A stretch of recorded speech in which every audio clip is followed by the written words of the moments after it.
നമ്മുടെ സ്വന്തം മലയാളത്തിൻ്റെ മോഹൻലാലിനെ നായകനാക്കി ജിത്തു ജോസഫ് സംവിധാനം ചെയ്യുന്ന ദൃശ്യം 3യുടെ ഷൂട്ടിംഗ് പാക്കപ്പായി.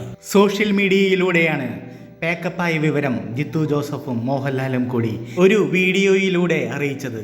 കഴിഞ്ഞ ദിവസമാണ് ദൃശ്യം 3 പ്രീ റിലീസ് ബിസിനസ് തുക പുറത്തുവിട്ട് സോഷ്യൽ മീഡിയ ചുമ്മാ ഒന്ന് കത്തിച്ചിരുന്നു.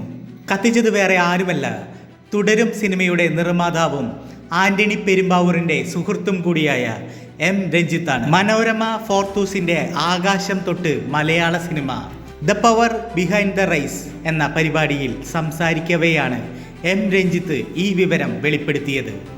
ഷൂട്ടിംഗ് പോലും അവസാനിക്കുന്നതിന് മുൻപ് ഇത്രയും വലിയ ബിസിനസ് ഡീൽ സ്വന്തമാക്കുന്ന ഇന്ത്യയിലെ ആദ്യ പ്രാദേശിക ഭാഷാ ചിത്രം കൂടിയാണ് ദൃശ്യം 3 എന്നും രഞ്ജിത്ത് പറഞ്ഞു. പനോരമ സ്റ്റുഡിയോസാണ് ചിത്രത്തിൻ്റെ തിയേറ്റർ, ഡിജിറ്റൽ, സാറ്റലൈറ്റ് ഉൾപ്പെടെയുള്ള അവകാശങ്ങളും ഹിന്ദി റീമേക്ക് അവകാശങ്ങളും സ്വന്തമാക്കിയിരിക്കുന്നത്. പ്രീ റിലീസ് ബിസിനസ് നടന്നിരിക്കുന്നത് 350 കോടി രൂപയും. നിങ്ങൾ ഞെട്ടിയോ? ഇനി ഞെട്ടാൻ എന്തൊക്കെയിരിക്കുന്നു? നിങ്ങളുടെ അഭിപ്രായം എന്താണ്? കമൻറ്റ് ബോക്സിൽ കമൻ്റായി എഴുതാൻ മറക്കരുത്.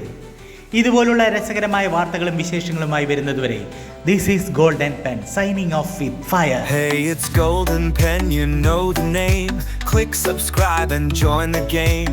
Video shining like a gem, let's make memories again.